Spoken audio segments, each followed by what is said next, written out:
What's up, guys? Welcome to the match play portion of the PLDA Desert Launch held in Mesquite, Nevada. Opening my quarterfinal match against not reigning, but former world champion Ryan Winther. I believe he won in 2011 or 2012.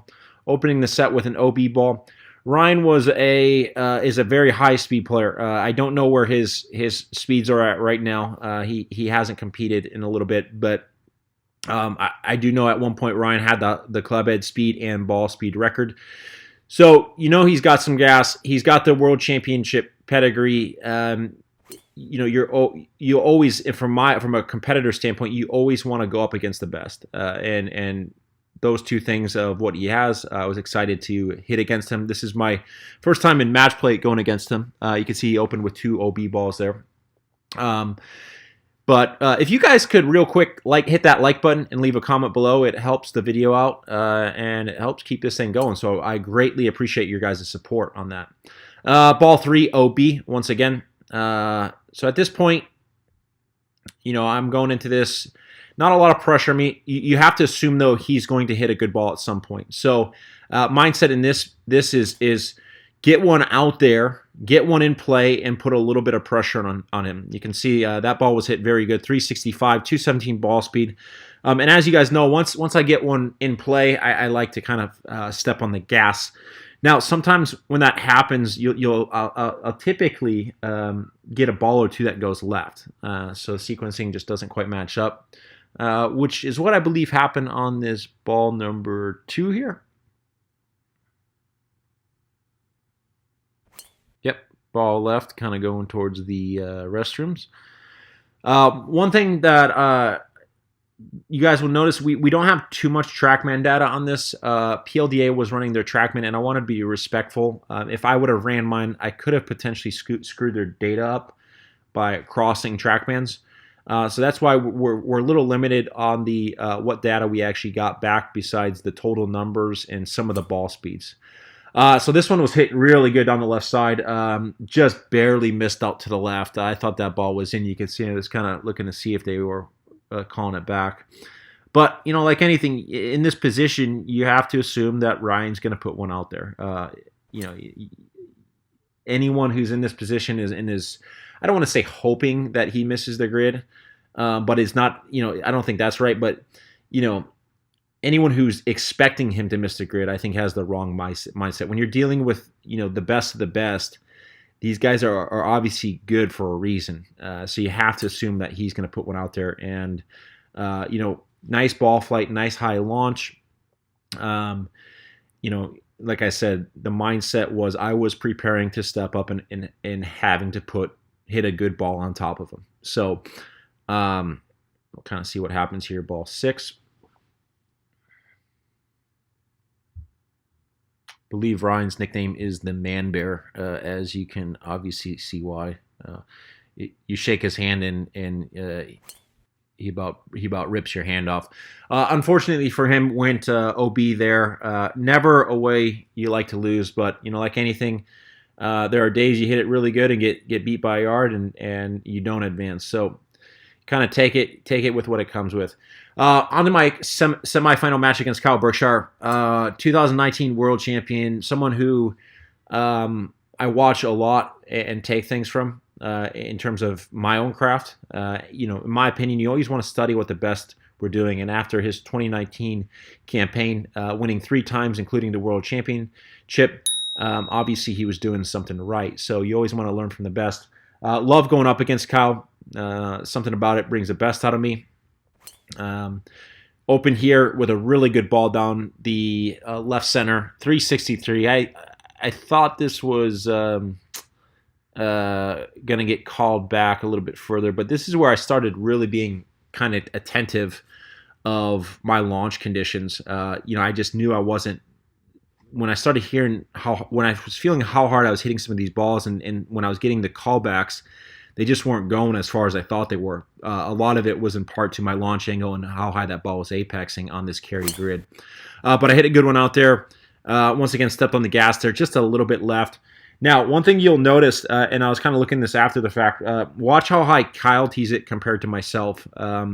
and he was launching it a lot higher than me this day, hitting moon balls, hitting OB, ball one OB out to the right, just missing, not by much. Like I said, Kyle is very notorious for swinging hard, launching it high, and carrying the ball far. And that's, you see it in his swing. It's such a violent but efficient move, and I don't say that in a negative way. I love watching it. I mean, there are things that I look at my swing, and everyone kind of goes, "Oh, well, you're so smooth at what you do." And when I look at it, I'm like, I want to see a little bit more violence, which could be good because that could actually mean that there's more in the tank for me. But like I said, anytime you get a chance to go up against the best, it's awesome. And so you can see he's got 2 OB balls there. Ball 2 was 224. This was Kyle's first event hitting Cobra, so he signed with Cobra. 224 ball speed there, so I'm sure there was some elements of getting used to new equipment. Congrats to him on that too, by the way. Everything he has, with the success of his YouTube channel and all his endorsement deals are rightfully, he deserves all of it. He set the bar high. He had such a great year, and like I said, he deserves everything, that all the accolades that he's receiving now. So. Ball 4, missed that one just to the right. I know the tracer looked like it had a lot of curve to it, but that ball was hit pretty good down the right side. As you can see, I kind of like setting up down that left center. Wind was off the left, but you can see almost every single one I was pretty consistent in terms of where I was setting up. Now, and I'm going to hurry up and kind of quiet down real fast so you guys can hear it. This was the hardest hit ball I hit of the day. And like I said, anytime you could do that against one of the best in the sport, arguably the best, it's a good feeling. So,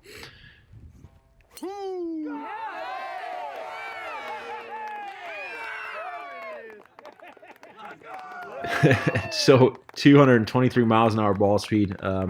But once again, only got called back right at 365. So, in my opinion, launching the ball higher would have got me a little bit more yardage. And it wasn't until the final that I actually made an adjustment. You can see Kyle open with 3 OB balls to the right, and then going into ball 4, you have to imagine that he made some type of an adjustment because he missed that one well to the left. Like I said earlier, tees it very high, one of the highest out there in terms of tee height, but he also launches at the highest carry. He's dangerous in carry contests for sure. I mean, he's dangerous all around, but in particular, carry contests. 224 ball speed there again. So 3 of his 5 balls so far have been 224 miles an hour. And like I said, you have to assume Kyle's going to straighten one out. Unfortunately for him, he did not. Gracious in defeat.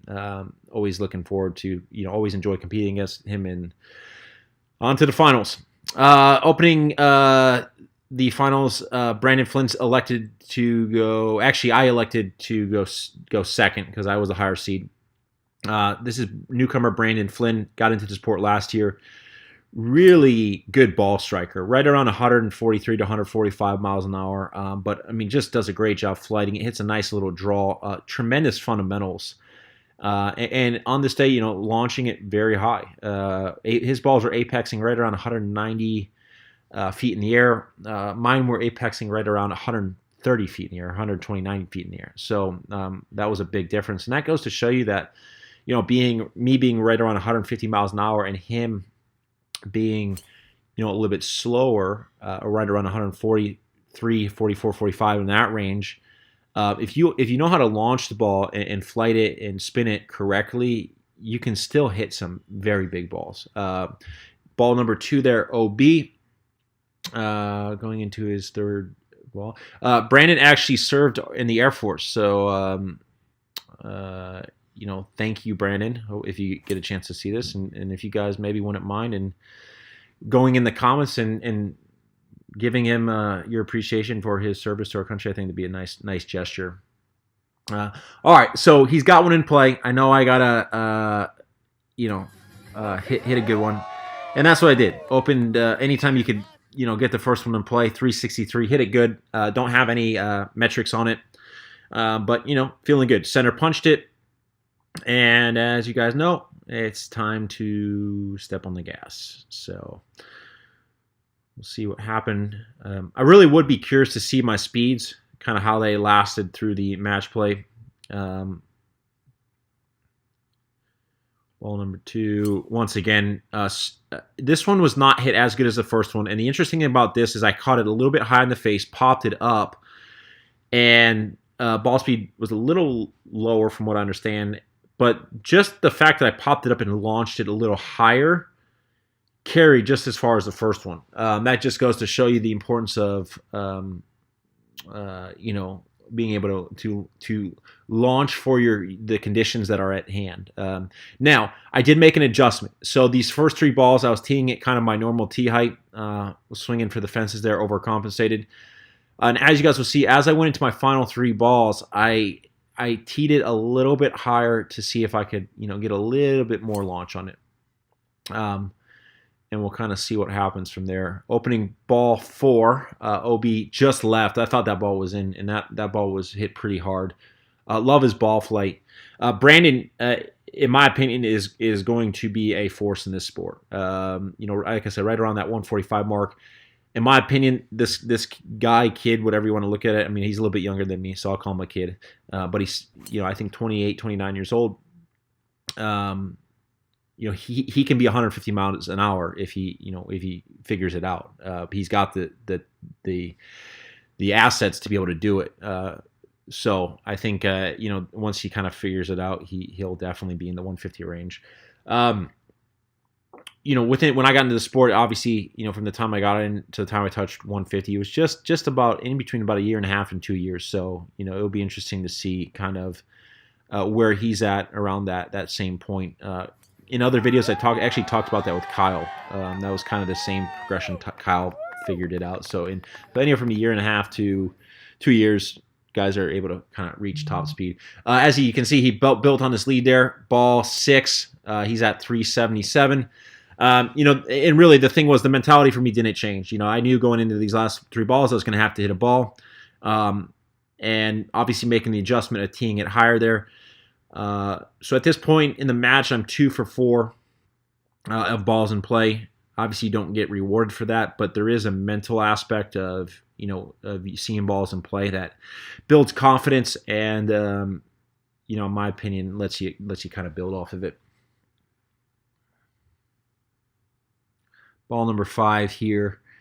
Now, this was probably the second best ball I hit in the match play. Okay, so speeds right at 218, 372. I thought there was a chance as I was bending over to tee this next ball up that ball could have did it for me because it was hit very good. So I thought there was a chance that could have won it.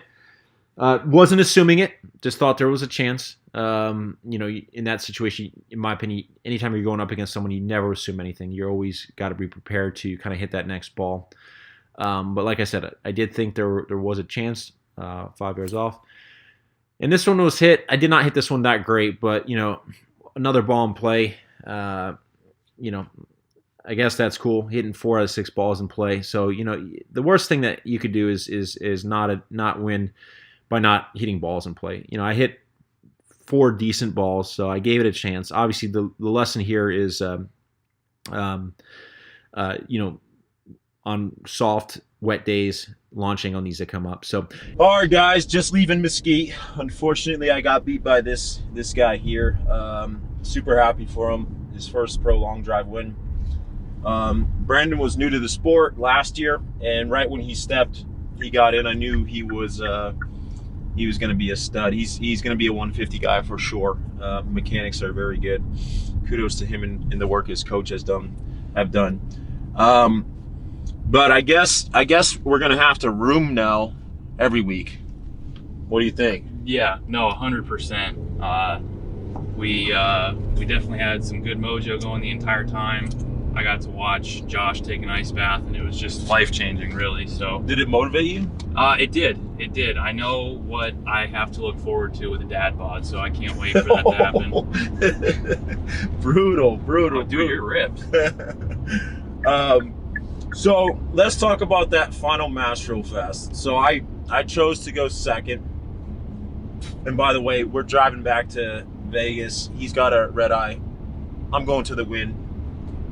I'm gonna put my winnings on red. So did I really win? Because you guys are going to the win. I'm taking the red eye, so I think I'm the loser here. So let's talk about that match real fast. So I elected. I was the higher seed. I elected to go second. You got out there, and you put what'd you hit? You I hit think 368 in my first 3 balls. first 3 balls. You had 1 in play, correct? Yes. Okay. So then I went. Did I hit 2 in play? I can't remember. Yeah, you did. But I thought I hit them hard. They came back short. It's weird. Those balls, the harder I feel like I hit them, the less they go. And then, so basically, when you had 368 in the first 3, and then the last 3, you went up to 377. That was my my highest one was 377. Okay. So now, what were you thinking as you were watching me there with 3 balls left? Well, I wasn't resting easy. Let's put it that way. Josh has got just so much speed, and he just hits such a flighted cut, and the wind was helping with the cut. And I mean he was striking it so well all day. So I knew I was just waiting for something to happen basically. So when I hit that one and obnoxiously yelled at it, what were you thinking? I thought it looked roped. I thought you outdrove me for sure. Yeah. I just happened to sneak away with that one. Yeah. I mean, I hit 2 good balls. I mean, at the end of the day, that goes to show you that club head speed it doesn't always come down to club head speed. There's a launch in a spin condition that is right for different conditions. And Brandon was launching the ball a lot higher. I think his apex was about 190 during that final match. Mine was a little bit lower. But overall, I'm not happy I lost, but I'm happy that this guy, I lost to this guy. So, but anyways, hope you guys enjoyed that video. Be sure to hit that like button and leave a comment below. The more you guys like it and the more you guys comment, it helps the YouTube algorithm. And the more we get out there, the more we can keep doing this. So, other than that, from Mesquite, Nevada, peace.